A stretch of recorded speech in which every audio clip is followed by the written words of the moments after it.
बिस्मिल्लाहिर्रहमानिर्रहीम। अस्सलाम वालेकुम। मेरा नाम है जावेद। हाजिर हूँ आज एक नई रेसिपी के साथ। आज की जो रेसिपी है वो है भुना गोश्त। ईद स्पेशल के लिए भुना गोश्त। तो भुना गोश्त के लिए मुझे जिन चीज़ों की ज़रूरत है, मेरे पास 1 किलो मटन है, अच्छी तरह वॉश कर लिए है। और मेरे पास 2 अदद प्याज हैं, इनको मैंने काट लिया है। और 2 अदद टमेटोज है मेरे पास। और मेरे पास 3 टेबल स्पून है घी। और थोड़ा सा हरा धनिया, अदरक और हरी मिर्च डेकोरेशन के लिए। और जो मुझे मिसाले चाहिए, मेरे पास है 1 टीस्पून से थोड़ा सा ज़्यादा नमक।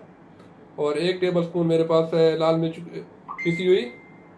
और जो दूसरे मिसाले हैं, मुझे 1 टीस्पून चाहिए धनिया पाउडर, 1 टीस्पून ज़ीरा पाउडर और आधा टीस्पून गरम मसाला पाउडर। और 2 टेबल स्पून अदरक लहसुन पिसा हुआ। तो बस इतनी सी चीज़ें चाहिए मुझे भुना गोश्त के लिए। तो मैं अभी आपको बताता हूँ कि भुना गोश्त कैसे बनता है। तो भुना गोश्त बनाने के लिए मैंने एक पतीले के अंदर गोश्त डाल दिया है। 1 किलो मटन है मेरे पास। और इसके साथ में डालूंगा 1 कप पानी और 2 अदद प्याज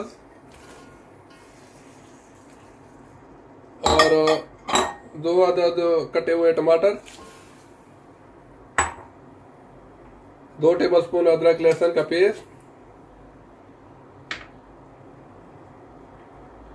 और 1 टीस्पून से थोड़ा सा ज़्यादा नमक। नमक आप अपने हिसाब से कम ज़्यादा कर सकते हैं। और 1 टेबल स्पून लाल मिर्च पाउडर, 1 टेबल स्पून धनिया, आधा टीस्पून गरम मसाला और 1 टीस्पून ज़ीरा पिसा हुआ, ये भी मैंने डाल दिया है। तो मैं इसको अच्छी तरह मिक्स करके, ऑयल अभी नहीं डालूंगा, घी लास्ट में। तो आपने इसको तकरीबन आधे घंटे तक पकाना है। जब मटन अच्छी तरह गल जाए, फिर इसको मैं अच्छी तरह भून लूँगा, फिर मैं आपको दिखाता हूँ। तो देखें, अल्हम्दुलिल्लाह गोश्त अच्छा गल गया है, टमाटर प्याज सब कुछ गल गया है। तो अभी मैं इसमें घी डाल के इसको अच्छी तरह भून लूँगा। तकरीबन 3 टेबल स्पून मैं इसमें घी डालूँगा। आप ऑयल और या वो डाल सकते हैं, ऑलिव ऑयल, ऑयल कुछ भी। अल्हम्दुलिल्लाह भुना मटन बिल्कुल रेडी है। अल्हम्दुलिल्लाह इसने घी छोड़ दिया, अच्छा मज़े का गोश्त गल गया है। तो आप ईद के ऊपर बनाएं। आप इसी तरीके से मटन, बीफ या दुम्बे से भी बना सकते हैं। बस एक एक गोश्त को अच्छी तरह गला लेना है। और मसाले अब इतना ज़्यादा नहीं डालने हैं, लेकिन अदरक लहसुन खूब डालिए।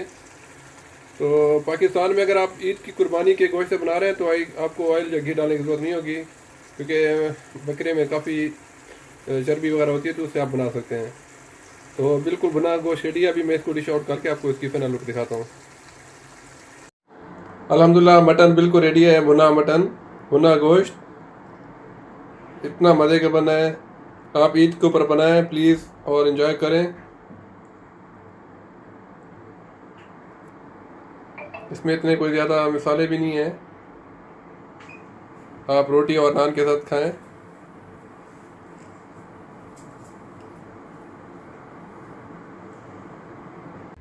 उम्मीद है आज की रेसिपी आपको पसंद आई होगी। अगर पसंद आई है तो प्लीज़ मेरे चैनल को सब्सक्राइब कर लें, लाइक करें, शेयर कर दें।